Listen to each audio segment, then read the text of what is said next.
After Hershey's decides to virtue signal to the radical trans agenda, we launch Jeremy's Chocolate. John Kerry calls for an energy revolution, but the facts don't back him up. And John Fetterman is apparently sponsoring legislation from a mental hospital. I'm Ben Shapiro. This is The Ben Shapiro Show.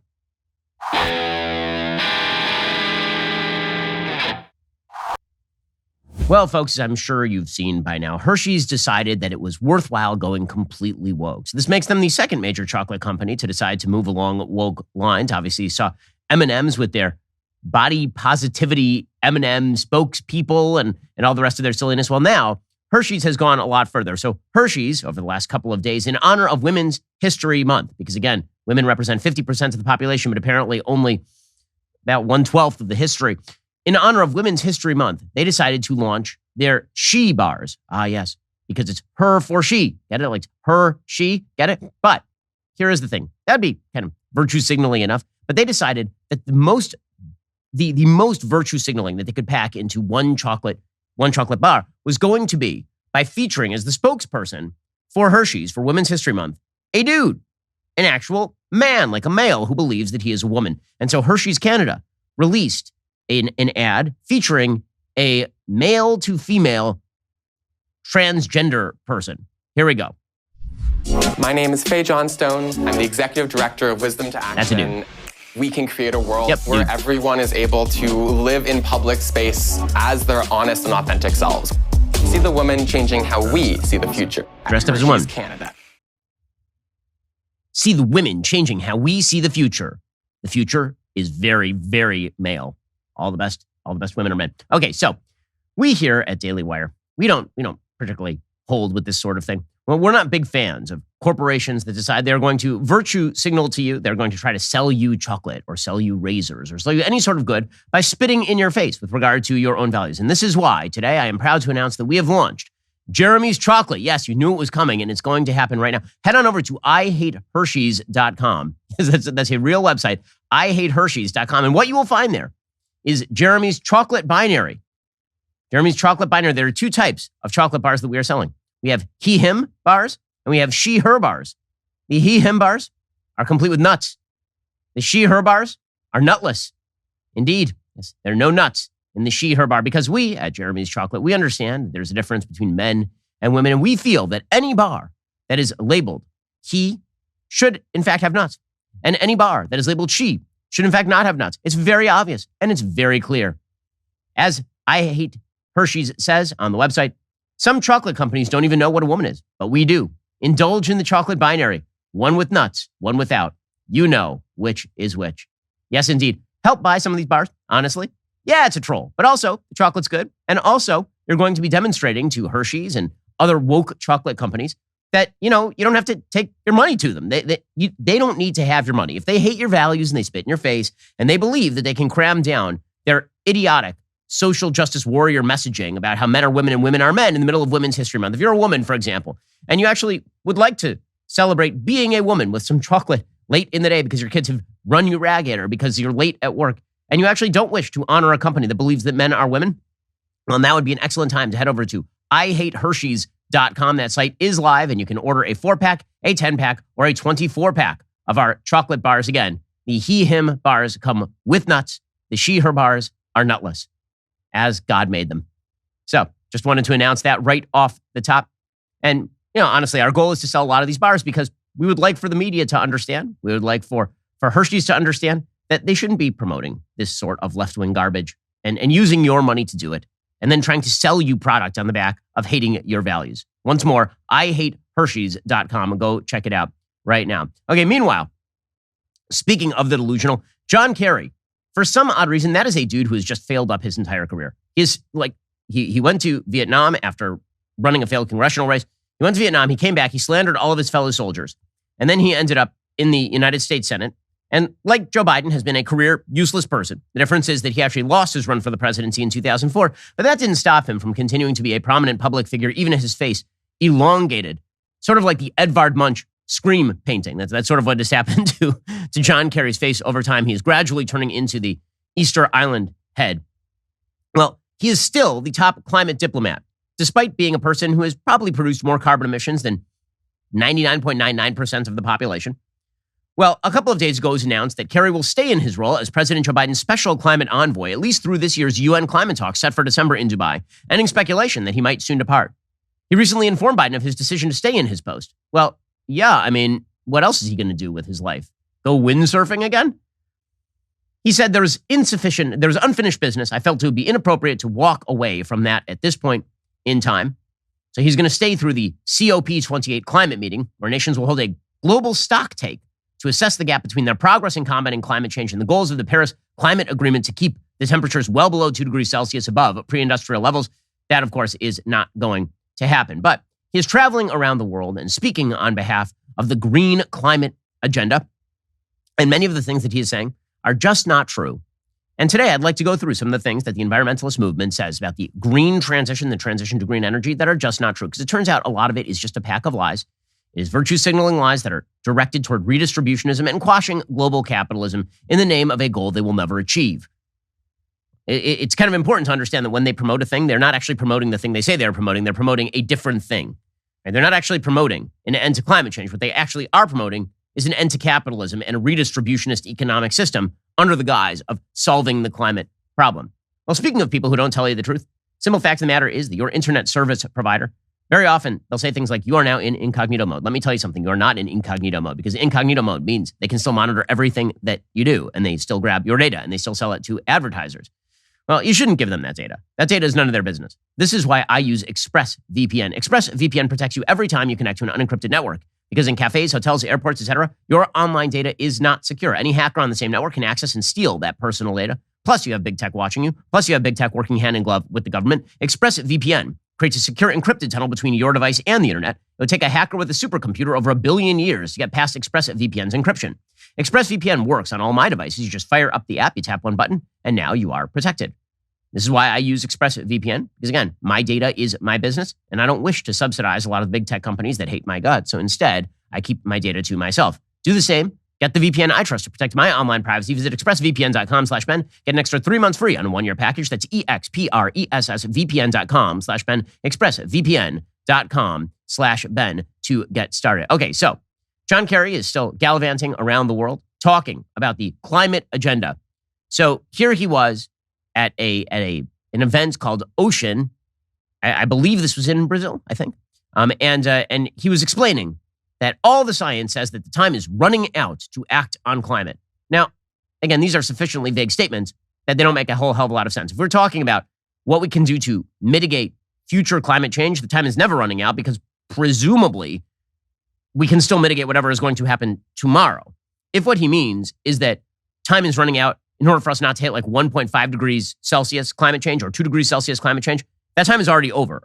The emissions are already up in the air, and we ain't keeping it under that, if you believe in the anthropogenic climate change arguments that are made by folks on the left and many people in the climatologist departments over at MIT and Caltech. In any case, here is John Kerry explaining that he is on the side of science.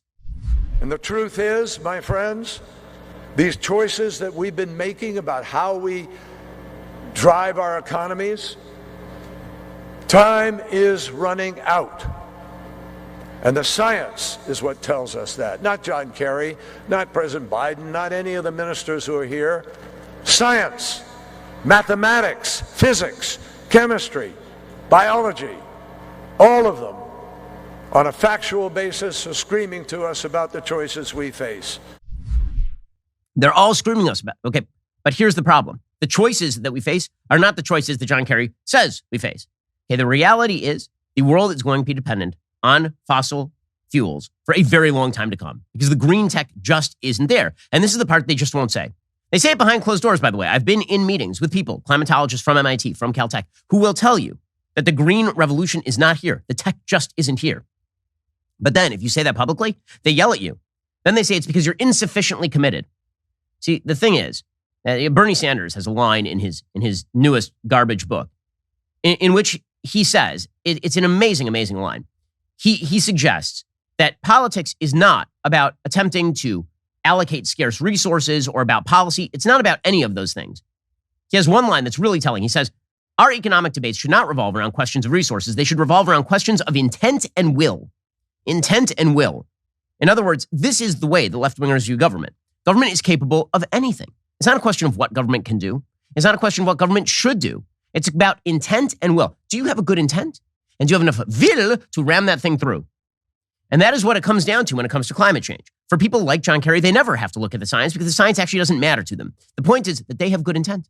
Their intent, my intent is good. I'm going to save the planet, and I have the will. Do you have the will? If we don't do it, it's because you're a bad person who doesn't have the will. It's not about will. It's not about intent. It is, in fact, about what you can do and what you should do. But these are questions that are never asked when it comes to climate change, because the whole goal of the climate change movement is not, in fact, to actually lower the future climate change. It is not, in fact, to adapt to climate change and prevent future death and suffering. The goal of the movement is to politically wrong-foot its opponents in favor of a more pure redistributionist scheme for the global economy. But John Kerry, he never tells you the truth about the actual choices that we face, because the actual choices that we face are a lot more grave than the ones he likes to say. So instead, they lie to you, just like all politicians lie to you. And they say things like, there'll be a green revolution. It'll create millions of jobs, and your lifestyle will be even better than it was before. It's a win-win-win. It's a Michael Scott win-win-win. It isn't, though. So here is John Kerry talking about climate change being a crisis of our own choices. We face a crisis of the choices that we make. Not all of us individually, but yes, in many ways still individually, by what we buy, how we live, the choices we make on a daily basis. And the crisis that we face today on the global biome is a crisis that comes from unabated emissions. Unabated emissions, says the man who has been spending his entire career flying around in private jets. And then, of course, he touts the Inflation Reduction Act. So one of the big lies that the Biden administration told is that the Inflation Reduction Act would reduce inflation. Spoiler alert, it didn't even come close to reducing inflation. Actually, it turns out that when you pour more money into the economy, you increase inflation. But the real truth is that they meant it to be a climate legislation boondoggle. The problem is, of course, it's not going to achieve its goals, because none of this is designed to achieve the goals they say it's designed to achieve. It's not going to have any market impact on climate change. Even the Paris agreements would not have any market impact on the upward trajectory of climate change if the United States kept to it. And that is the sad truth. That is the sad reality. But here's John Kerry pushing it.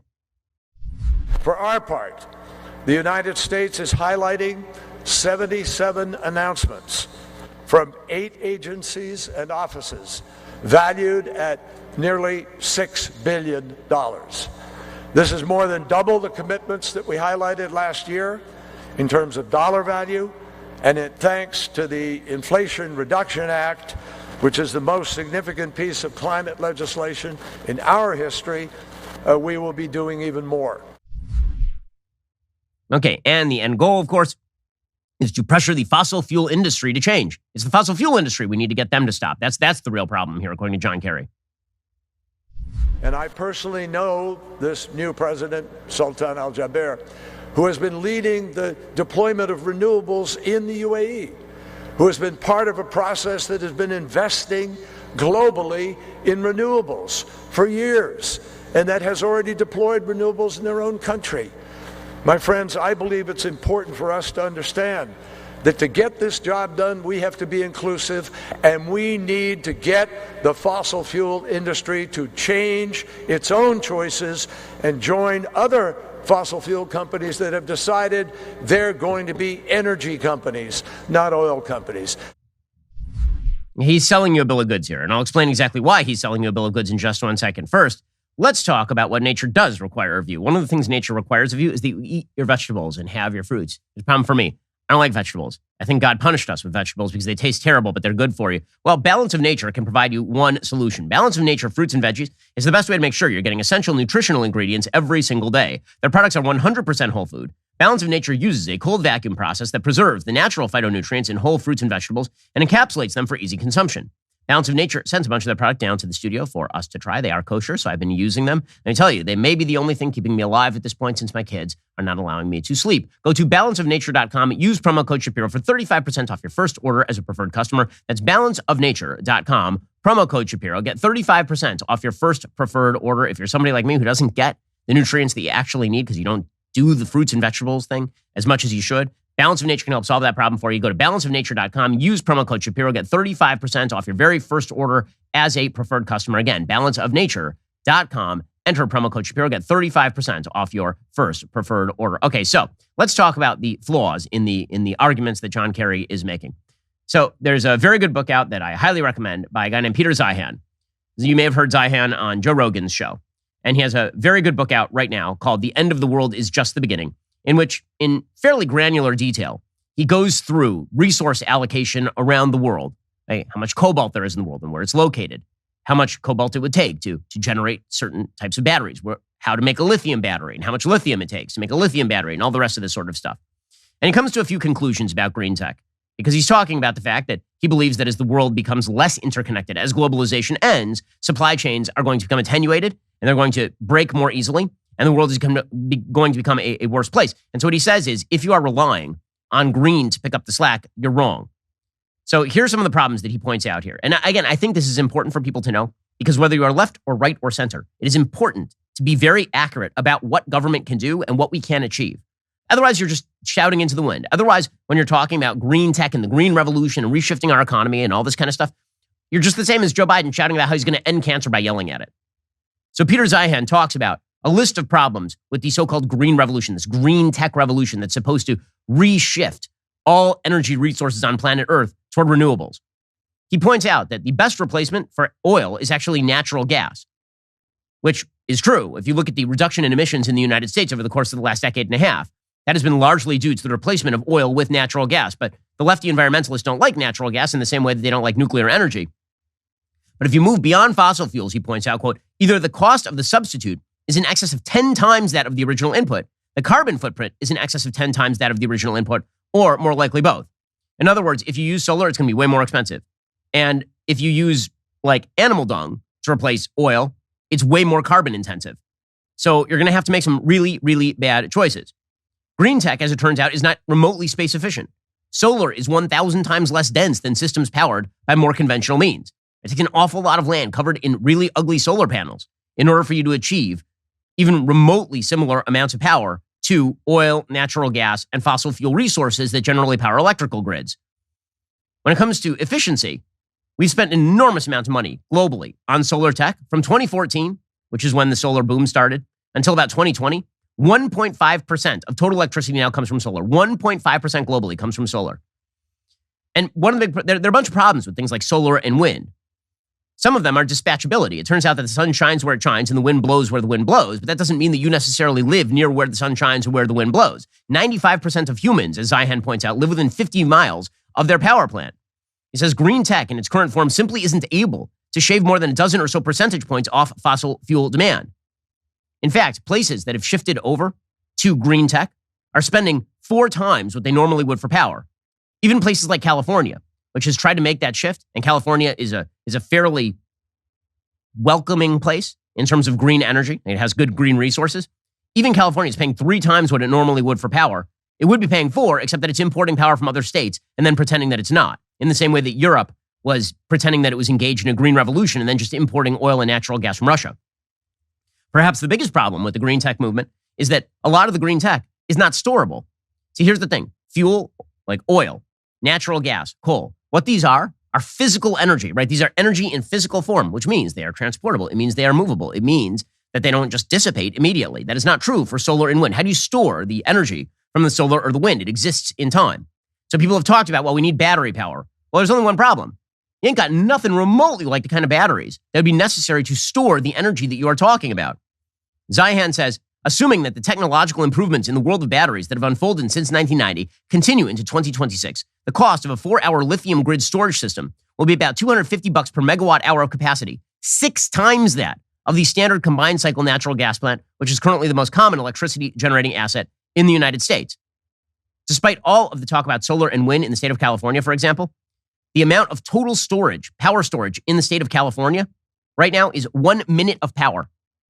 1 minute of power, which is why when you look at states like Texas and there's a big freeze, that the sources of energy that fail are the renewables. The renewables fail. All the other energy, the natural gas and all the rest of that, if there are failures, it's because like a pipe cracks. But the usual answer is you have to ramp up the natural gas and the oil in order to compensate for the failure of the renewables.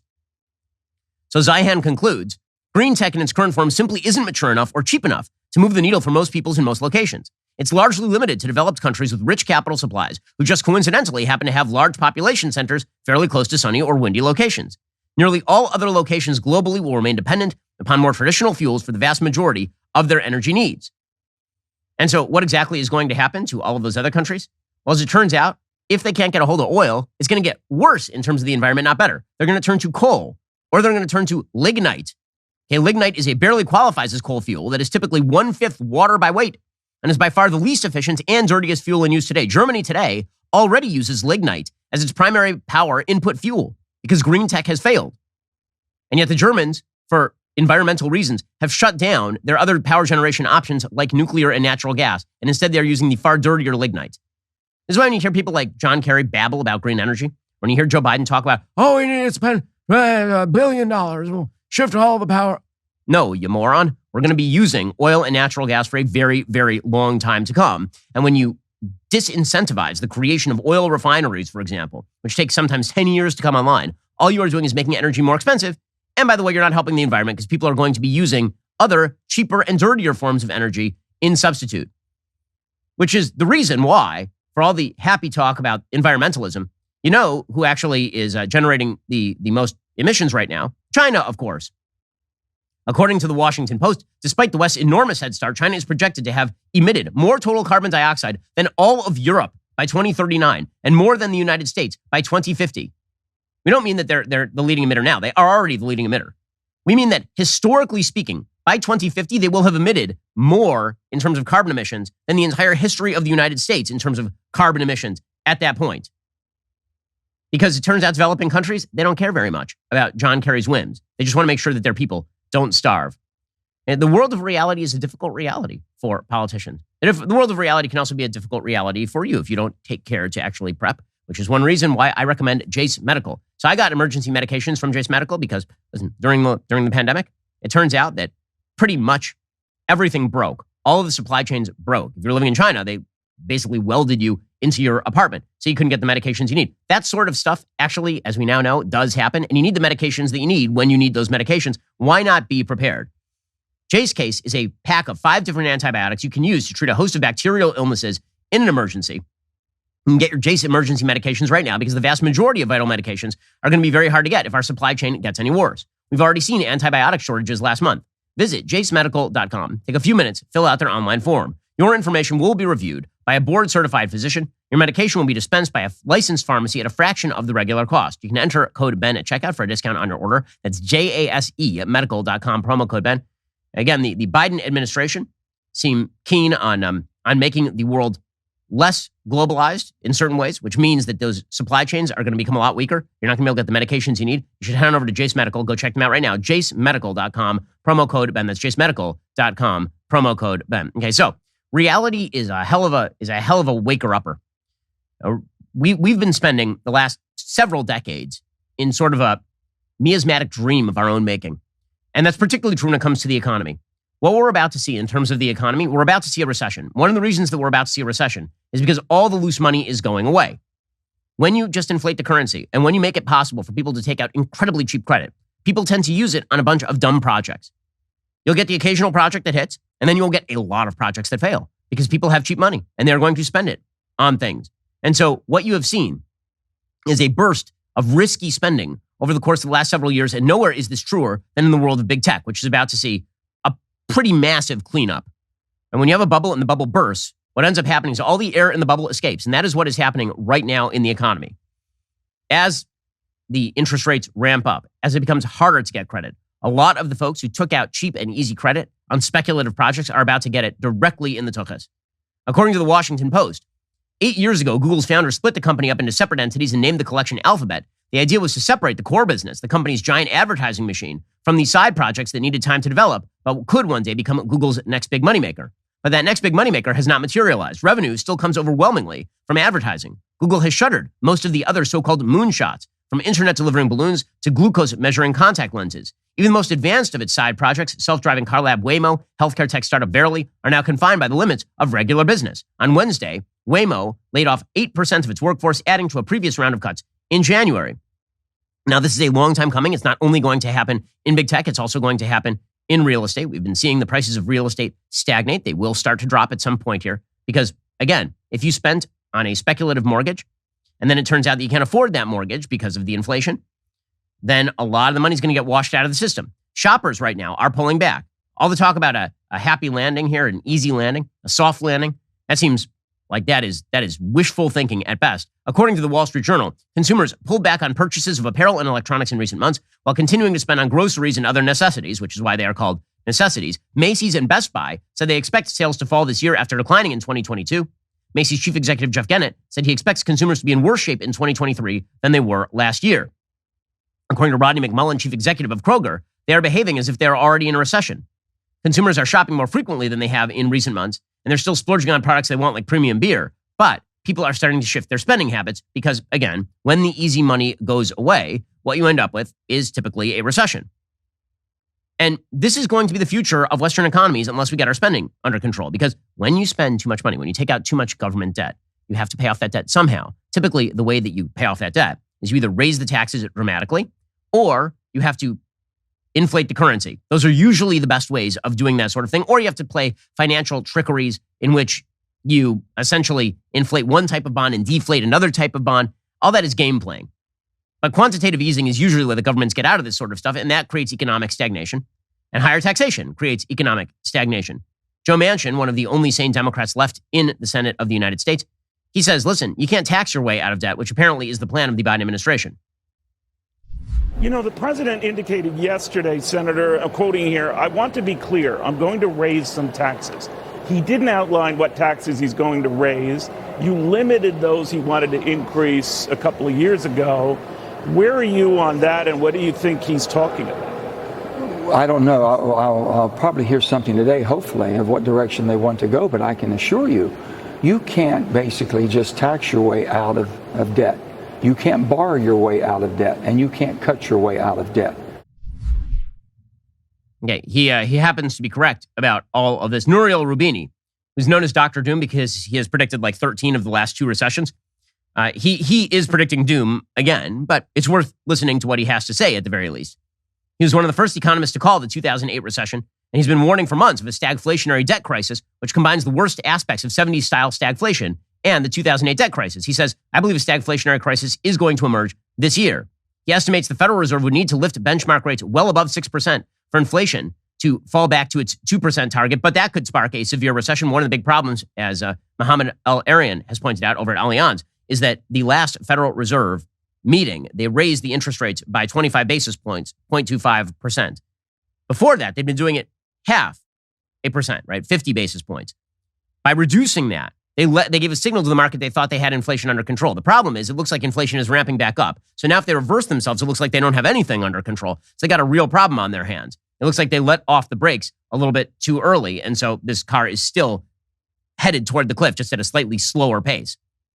And none of this is going to be good for Joe Biden, but it's not going to be good for you. Because again, when politicians tell you that you can have all the things, that is a lie.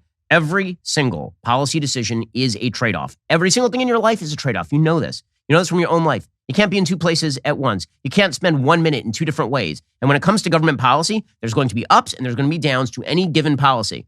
This is why it annoys me when politicians of all stripes suggest that there is some sort of panacea, that there is some sort of utopia available in terms of policy. It's just not true. It's just not true. Well, when the American public sees that politicians are lying to them, they tend to get rather angry. And that's what's about to happen to Joe Biden. So Joe Biden is getting kind of grumpy. He was asked yesterday about when he was going to announce his re-elect effort. He said, I'm going to announce when I announce, and I'm going to announce when I announce. Hey, record. When will you announce your re-election, sir? When I announce it. When he announces it. Meanwhile, he is still dodging about when he's going to visit East Palestine, Ohio. And this is such an unforced error by Joe Biden. I don't understand this at all. It's the same kind of unforced error that Pete Buttigieg made. You have to imagine at this point that it is actual spite, that he just looks at the people in East Palestine. He's like, those people aren't going to vote for me anyway. And I don't want any pictures of myself near a blown up train or something. Here was Joe Biden answering this question. Mr. President, do you plan to visit Ohio to discuss the situation there with the trade realm with the people there in the federal system? I've spoken with every official in Ohio, Democrat and Republican, on a continuous basis, as in Pennsylvania. I laid out a little bit in there what I think the answers are. We put it together, and we will be implementing an awful lot into the legislation here. And meanwhile, Joe Manchin, again, saying the correct thing. Joe Biden should go to East Palestine, Ohio, if he wishes to win states like Ohio in the future. Ohio Governor Mike DeWine was speaking earlier this morning on this network, sir, talking about maybe it's time the president really visit East Palestine here, that talking about it and his agencies dealing with it isn't enough. Do you agree with that? Well, I can only speak for myself. When I was governor, I knew I had to be there.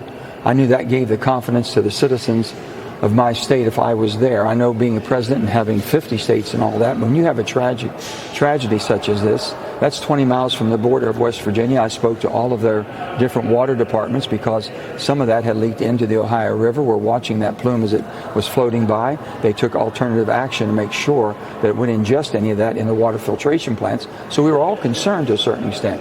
Everybody has a different style. I personally, if any way humanly possible, would be immediately the same day or the day after that anything would happen in my state. And he happens to be, again, correct about that. Well, here's the thing. Joe Biden's 2024 campaign, it's already on the ropes. The economy is not going to be good heading into the election. And not only that, now, I know that we've all forgotten about this because it happened, at least 2 years ago. And in political time, that is just an enormous amount of time. It happened about a year and a half ago. But this president of the United States did, in fact, surrender Afghanistan to a bunch of 8th century barbarians and subject 38 million people to tyranny and cast tens of thousands of people we had made promises to into the jaws of some of the worst human beings in human history and get a bunch of American soldiers killed in the process. And as it turns out, hand a bunch of billions of dollars in military equipment over to those people. That is something the president did. There was a report that came out earlier this week. It has been wildly undercovered. According to the Wall Street Journal, a government watchdog said an abrupt, uncoordinated withdrawal from Afghanistan and years of problems with planning and oversight of U.S. assistance contributed to the collapse of the Western-backed government in Kabul and the Taliban takeover of the country soon after American forces departed, according to a report released on Monday. Poor accountability on weapons and equipment provided to Afghanistan and a lack of systemic planning were important factors in the military collapse there, according to the report by the Special Inspector General for Afghanistan Reconstruction. The document calls out the Department of Defense for delaying answering official inquiries, missing deadlines, and providing incomplete answers to questions.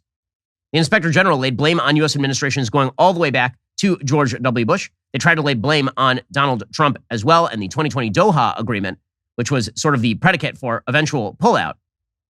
But the Biden administration obviously put the capper on this thing. Biden made, quote, an even more abrupt exit than anticipated by Afghan allies, according to the report. Under Joe Biden, he ignored basically all of the warnings as to what was going to happen. He went out and he lied repeatedly to the American people about what was going to happen in Afghanistan. And because of those lies, people died.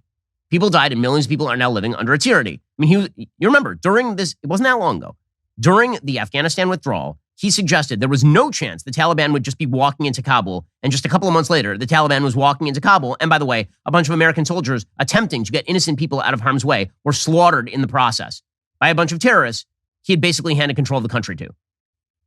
Joe Biden is going to pay a penalty for that. God's justice comes, and that right quick.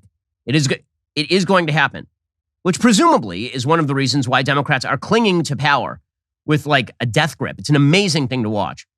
One example of this, the latest from Senator John Fetterman. So John Fetterman is mentally damaged.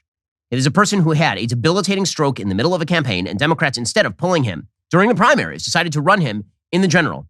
And then during the general, when he could not put sentences together, they decided to run him anyway. And even though this was leading to a worse health condition for him, they decided to continue to run him and make him senator from Pennsylvania. Now, there was no need for any of that. They could have found a substitute Democrat. That substitute Democrat likely would have beaten Mehmet Oz because, again, not through fault of Oz, per se.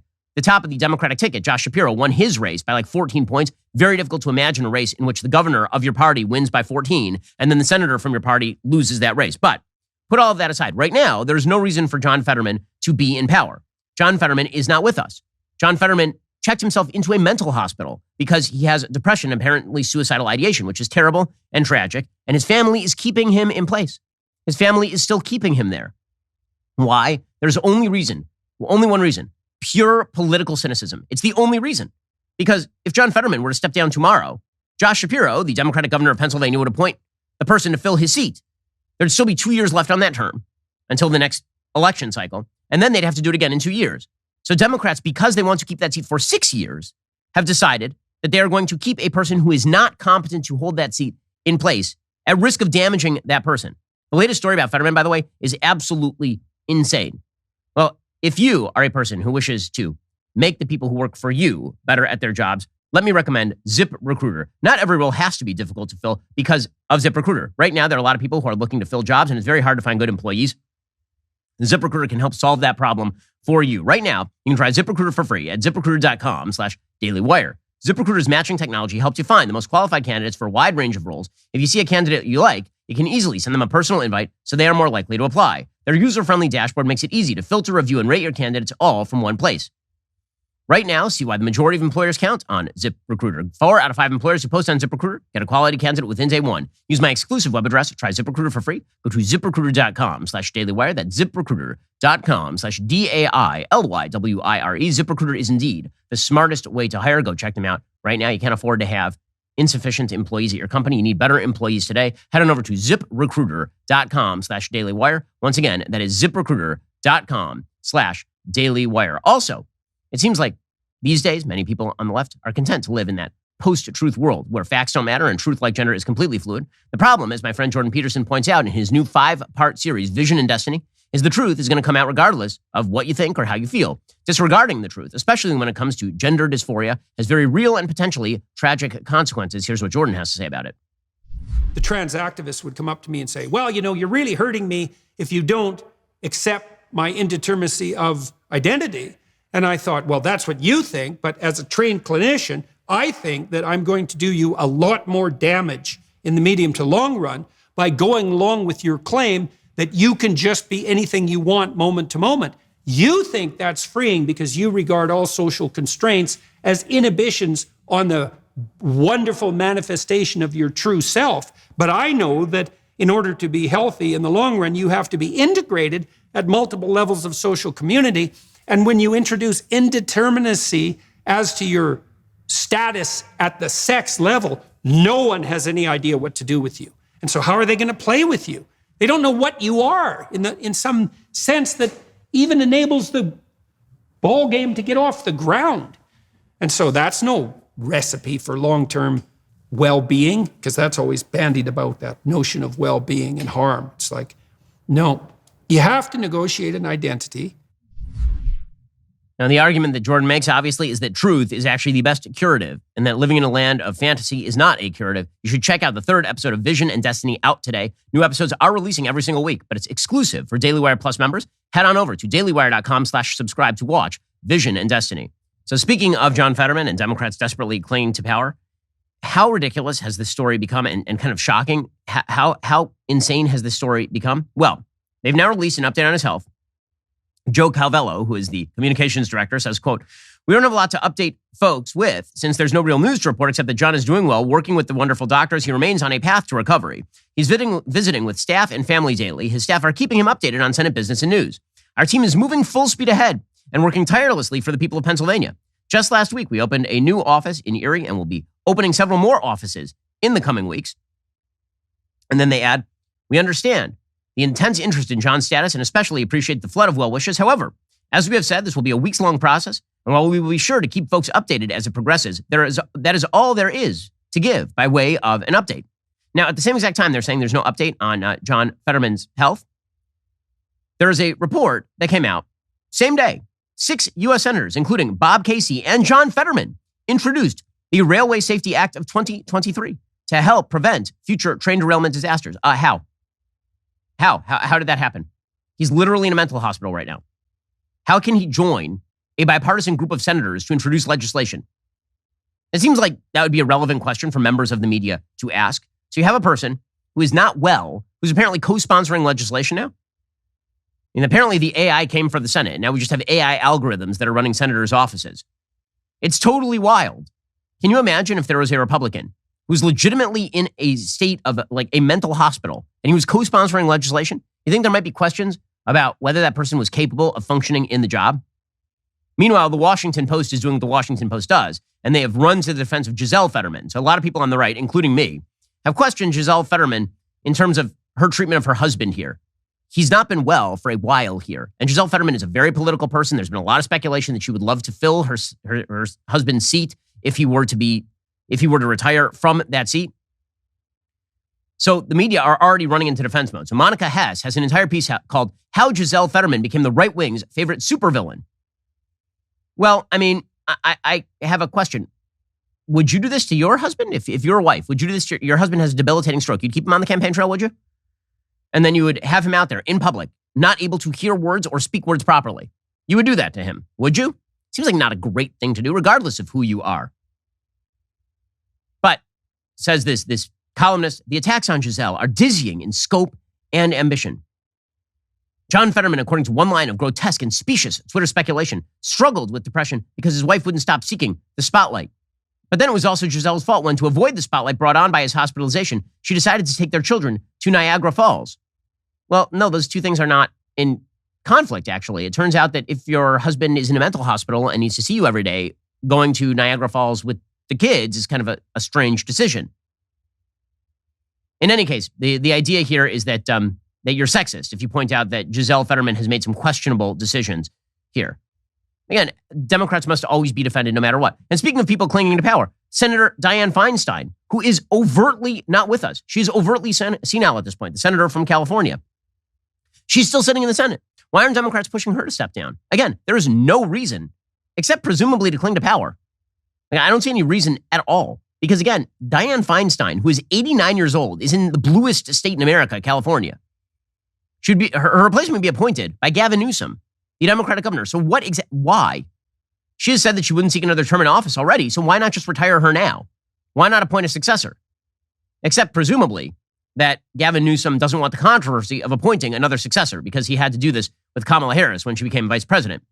And he appointed the unknown Alex Padilla to fill that particular seat.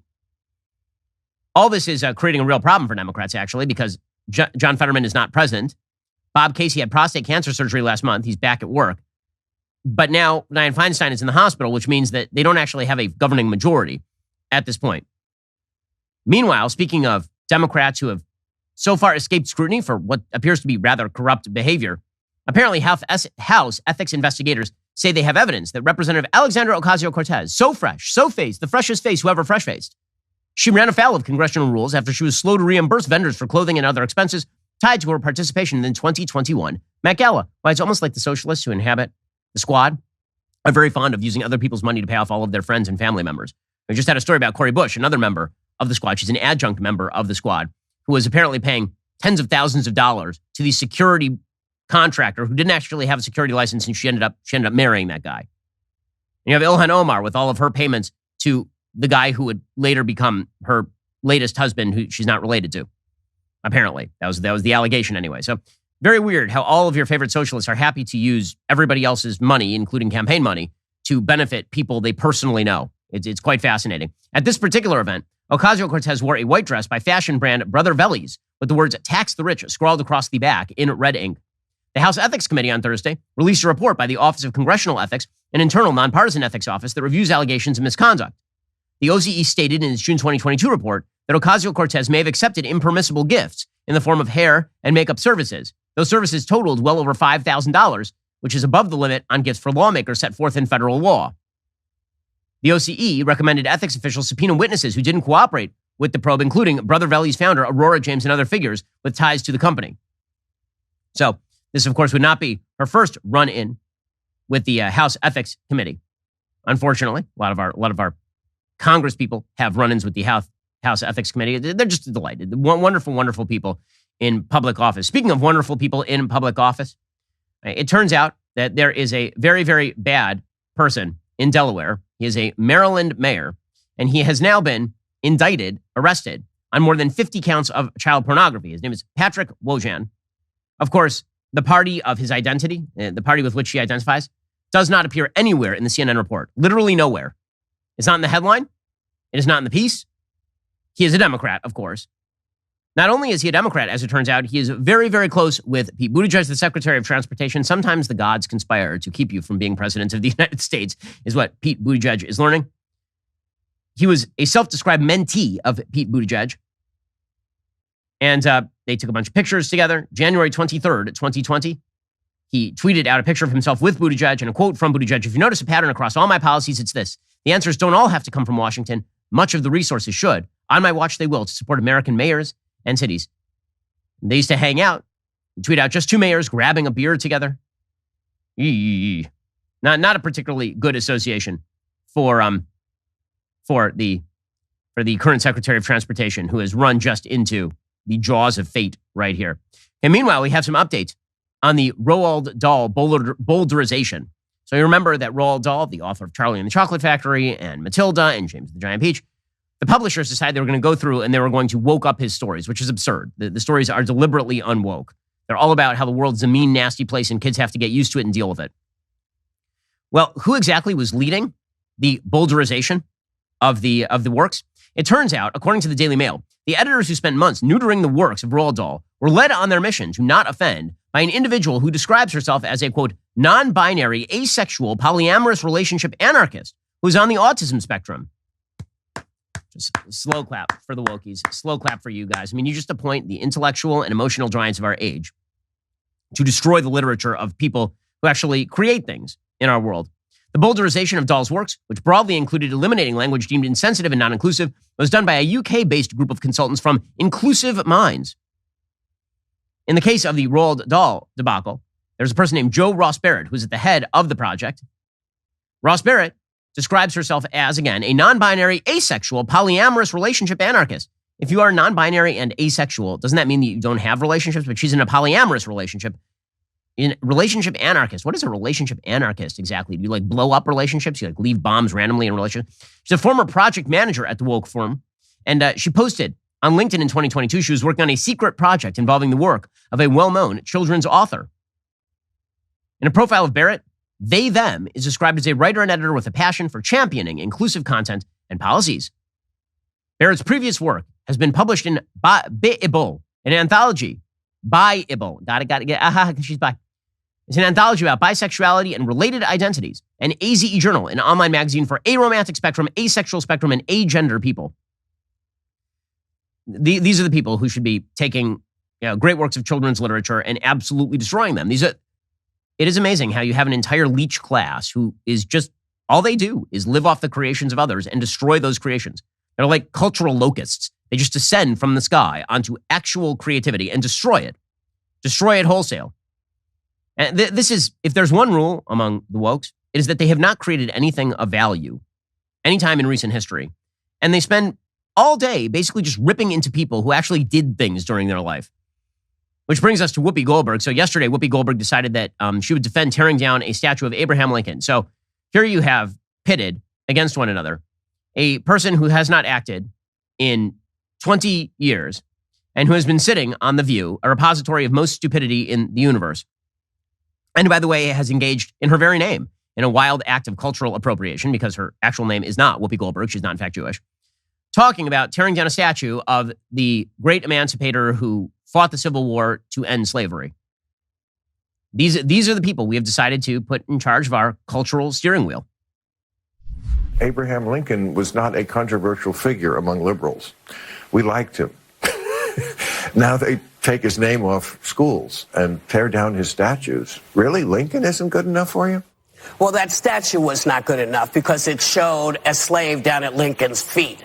And if we're tearing down statues that are really not in tune with where we are as a nation, or at least where we were a couple of months ago, you got to take it down. You got to take it down, says Whoopi Goldberg, because she, of course, has been just a massively creative voice in our nation's bettering. It's very, very important stuff. Alrighty, it's time for some things I like and then some things that I hate. So things I like today. So Russell Brand is one of the most creative minds out there. Russell is a fascinating guy. I've had several conversations with him. He is shockingly intelligent and also just eclectic as all hell. I mean, if you talk with him, it's sort of like watching somebody pick apples randomly off a tree. It's an amazing, it's a very strange and weird experience. He did a really good interview with Joe Rogan the other day. They were talking about the attempts by science to shut down all conversation around important topics surrounding COVID. And here's what Russell Brand had to say. And the horse medicine was the same. They had the option of saying, look, we don't know, that there's no evidence as yet that ivermectin is a in these spaces because no one's trialing it, because there's no money in it, because science is a subset of big pharma and the economic imperatives that right everything. No one's doing experiments into natural immunity because natural immunity is not profitable. No one's doing those experiments are not being underwritten. There's no clinical trials for that because no one wants that data for vitamin D or for steroids or for all of the things that came out as ultimately once the profits have been gleaned. Okay, so he's not wrong about this. That big pharma obviously does not have a tremendous interest in researching natural immunity because there's no profit margin there. But that's what he's missing is that's where the government theoretically should step in, right? So when it comes to the government and lack of profit incentive, that would be like a question of the commons, right? Where there's a public good that needs to be pursued and isn't going to be pursued by private industry, and where the government has a rather large stake in determining whether natural immunity is just as good as vax immunity or better. And the government did nothing about it. That's the part that's insane. You're not surprised the big pharma didn't research natural immunity. Why would they? Again, that's not actually their job. They create drugs to solve problems. But if natural immunity were to be researched, wouldn't it be the government that could have saved billions and billions and billions of dollars by looking into natural immunity? And by the way, saved economies all across the world by looking into natural. Why didn't they do that? That's the real question. So I think Russell's answer would be that a lot of members of the government are kind of in the pay of big pharma. That's not a terrible answer, but I think that there's something else going on, which is that a lot of members of government like the control. They like being in control. And if they'd actually researched natural immunity, if they had looked at the data very early on from the Santa Clarita study that was done by Jay Bhattacharya, looking at the levels of antibodies that were prevalent in Santa Clarita, like really early on, then that might have undercut their entire argument for controlling every aspect of your life. But again, I'm glad that Russell is having that conversation with Joe Rogan, and good for Russell for having that conversation. Okay, time for some things that I hate. So I'm really sick of hearing men ramble about the evils of quote-unquote toxic masculinity. I'm really tired of it. How about defend a good version of masculinity rather than spending all your days jabbering about toxic masculinity? Now, you need a replacement theory when it comes to masculinity. If the idea is toxic masculinity is super bad, and you need to replace that with something better, why don't you advocate for what the better is? Because otherwise what you're going to get is just toxic masculinity versus what, effeminacy? You need to provide an alternative for men to turn to, a set of obligations that men have, a thing for them to do in the world. So I say this because Doug Emhoff, the first lady / first gentleman of the United States government, he is married to Kamala Harris. He's the second gentleman. I'm sorry. He's out there on MSNBC during Women's History Month, condemning toxic masculinity. And this sort of crap is just so tiresome. Can we just talk about masculinity for a moment? Has being second gentleman changed your own view of perceived gender roles or what it means to be a man? This is something I've thought about a lot and something I've spoken about a lot. There's too much of toxicity. It's masculine toxicity out there, and we've kind of confused what it means to be a man, what it means to be masculine. Can I put this out there? Where our society right now is lacking, well, the big problem, the big shortcoming is not lack of masculinity. We need more masculinity in our society. We need more good, responsible, hardworking, and masculine men in our society. We are a society that is descended into androgyny, that has decided to privilege femininity above masculinity, even for men. And this is a mistake. If you want there to be a society that values strong men, then you should incentivize strong men to be strong. You shouldn't treat it as borderline toxicity when men open doors for women. You shouldn't treat it as borderline toxicity when men say they want to provide for their wives and children. You shouldn't treat it as somehow an infringement on female prerogatives for men to want to get ahead in the workplace. Like what we have done in our society is we have taken away all the responsibilities from men. And then when men get angry, then we label it toxic masculinity. And we say that really what we need is for you guys to basically just be blobs. Just be blobs. And then we're surprised when men are depressed and upset and suicidal and don't have jobs and they're unemployed and they're not going to college. Take away the role that people are supposed to play in life, and they have no role. And then they turn to negative things. Ripping on toxic masculinity ain't going to do the trick here, especially when you're providing no actual models for real masculinity out there. It's really a problem. Okay, we are going to bring back something that we haven't done here in a while here on the Ben Shapiro Show. It's something we used to do a long time ago. The fact is that for years and years and years, there's been an infusion of left-wing political bias into children's literature. And so a few years ago, we used to do something on this show that we liked to call Uncle Ben's SJW story time.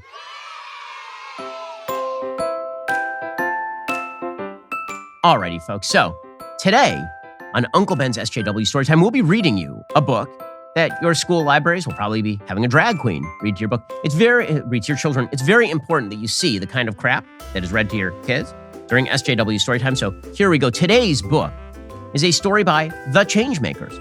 It is titled The Courage to Be Truly Free, Coco's Blueprint for Self-Revival. And of course, this whole thing is about how we're gonna turn the frickin' zebras gay. Yeah, that's actually what this book is about. So here we go. The Courage to Be Truly Free. It's dedicated to overcoming legislation like the Florida Parental Rights and Education Act, the Don't Say Gay Bill, which aims to silence youth in search of their identities. Now, first of all, it's published by the Alliance for LGBTQWYX Happy Face Emoji Youth. I love that their entire goal is to find youth, help youth find their identities. You know what's the easiest thing in the world to find your identity? Because you're living it right now, it's you. Congratulations, we found it. Also, the actual hard thing to do is to civilize children and provide them rules, roles, and responsibilities. Okay, but that's not what this book is about. It's about yelling at Ron DeSantis. So this is a book that is now being provided to public schools across the nation to fight Ron DeSantis. Ron DeSantis. Here we go. The day was just like any other. It was a time for school and recess and play. But Coco didn't really like going to school because others were mean, especially Mule.